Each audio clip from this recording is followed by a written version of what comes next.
Yo, How's it man. going? How we doing? How are you, man? I'm doing good. I'm still recovering from Miami, but I'm alive and well. That's all that matters. That was actually going to be my first question. So let me know whenever you're ready and we can start recording. All right. Yep. We can go.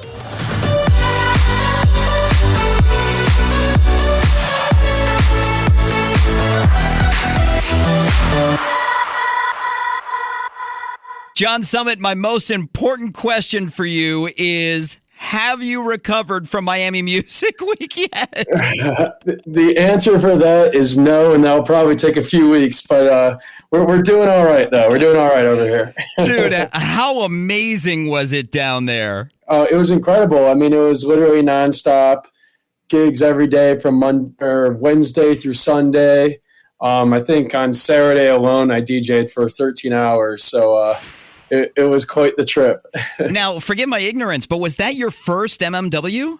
No, I guess the last real official one was 2019, though, right? Right. So I went from being, DJing much smaller parties, probably crowds of 5 or less that year, and then in 2018 to this year, every single party was slammed. So it was great to see the difference. It's been fun. Well, I bet those 5 people loved your set back in 2019. Oh yeah. And they probably love telling people about that too, I bet too. Now, has your live set changed from back in 2019 when you were playing to now? My style is still pretty similar because I've kind of been doing the same thing my whole career. But, obviously just I've had so many more tracks since then.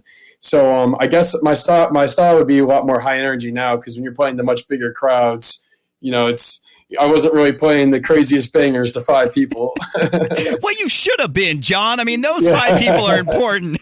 Let me officially welcome you to America's Dance 30 for the first time. Thank you. I'm glad to be here, and thanks for having me on. Yeah, you said back when you released Human that it was your biggest song to date, and You were right. Congratulations on it going number 1. Thank you. I can't believe it, and it's been like 4 months since it came out, too, so normally I'm used to a record, being relevant for a month or two and kind of fading away. And it's just amazing to see the growth of this record and everyone kind of attaching on. And that's why I thought it was going to be my biggest record, though, is because I knew it was, it's pretty complicated, and it took me the longest to write of any track I've ever made. So I think it's one of those that will really stand the test of time, and I'm stoked about it. Well, before we talk about how the song came about, before we talk about your new song and your new record label, let's get to know John Summit a little better with Finky's favorites. All right, let's do it.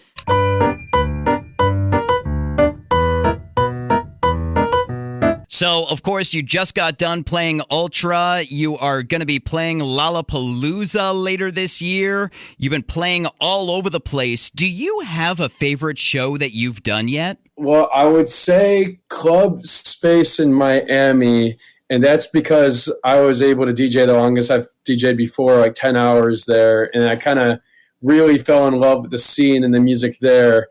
And then it was kind of a full circle moment playing Ultra as well, because that's going from a club to a massive festival. And so the city of Miami is near and dear to my heart, and I think it all started there. Now, when you do a 10-hour set, do you replay some songs, or is it all different songs for that 10 hours? It's all different songs, and it's a lot of prep. So that takes a couple of weeks of prep, and it really it feels like a marathon run. And as someone who used to be a long distance runner, I think I can kind of compare the two, because you got to really pace yourself. You can't go all out the first hour and then be like, oh crap, I got 9 more hours. That is absolutely amazing. I wish I could have been there to experience it, but I don't know if I would have lasted the 10 hours. Maybe you could have taken a nap on the couch or something halfway through. Where's Fink? Oh, he's in the corner in the fetal position. Don't mind him.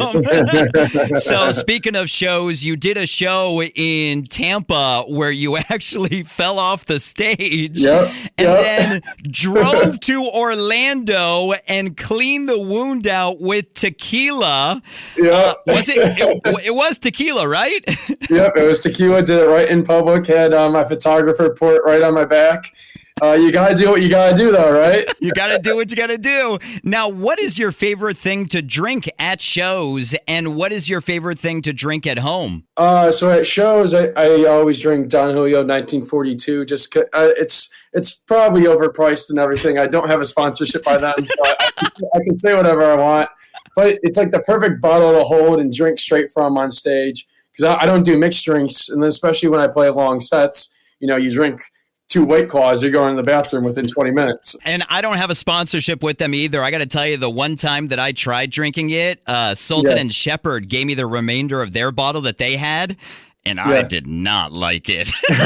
You spit it out afterwards. I guess the sponsorship isn't in the future for me. It's all good. There's so many good tequilas out there. Absolutely. But, and then at home, I actually don't really drink much at home at all, because I'm more of a social drinker. But if I do, I'll just have like whiskey in the rocks or something, kind of unwind a little bit. Gotcha. Well, we're talking about all the shows that you've done all over the world. You've been playing nonstop. What's your favorite thing to do when you're not playing live? Sleep.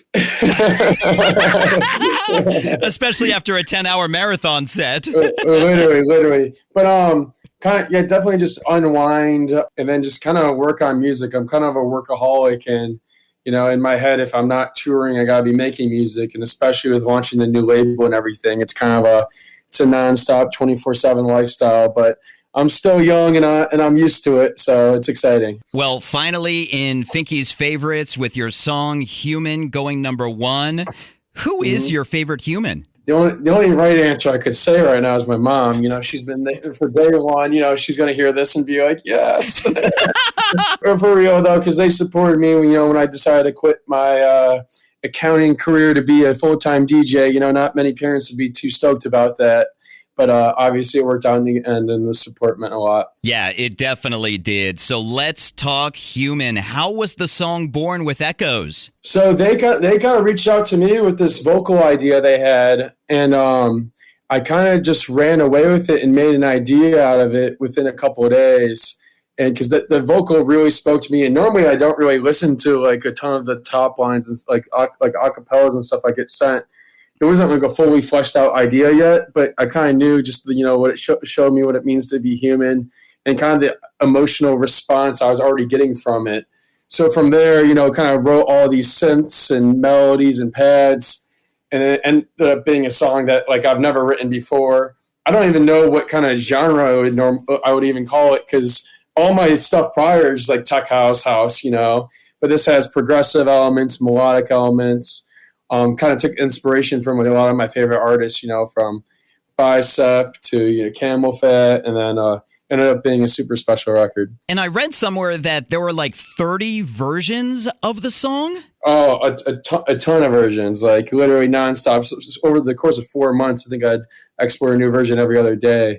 But the first time I recorded it live was at Club Space, which I mentioned, and I put it on my YouTube set. Because we streamed the set and then put it up on YouTube, and every comment on the stream was about the track, and that's when I knew I'm like, okay, we got something special here. Yeah, absolutely. That's incredible. Was there a lot of difference, say, from the beginning of the track to the final, or was it just tweaks? To me, there's probably a lot of difference to the normal person, because I'm a perfectionist, but I think all those little details add up, like adding little arps and little, melodies on top that really kind of make it a full track. And it's one of those tracks that I don't think there was even room for another element to get added. So I think, from 28 to 29 version, you wouldn't notice, but from 1 to 30, you would notice a big difference. Now, do we know who Echoes is? Has that been made public or no? No, so they don't have like a public profile or anything, and I've talked to them about it too, and they plan on doing a lot more. So what I think their game plan is that it's like kind of building up this momentum and building a profile and then coming all out at once. Kind of like, they're in a good spot where, they have a hit they're sitting on, and they can definitely tour off of it. So I'm excited to see what they do. Yeah, I've tried finding them anytime I tweet about the song, and I can't find anything about them. and I was telling them, I'm like, I can help you build your social profile. I'm pretty good at this. Well, congratulations congratulations on Human going #1. Congratulations on your new song, La Danza. And thank you. congratulations on your new label, Off the Grid. What is next for John Summit? So we just did our first event for Off the Grid in Miami, and what's next is the first record release, which will be a single of mine, of course. Can't really say too much more right now. And then throw in events all over the country and hopefully all over the world, and, you know, really taking it off the grid. I want to do, you know, like random locations in Croatia to, you know, even like in Egypt or something. So there's so much potential here. I'm just excited to keep it going and staying busy right now. Well, congratulations on all your success. It is absolutely amazing to see what is happening for you. Thank you so much for being with us on America's Dance 30. Thank you so much, Brian. I'm so excited to be here.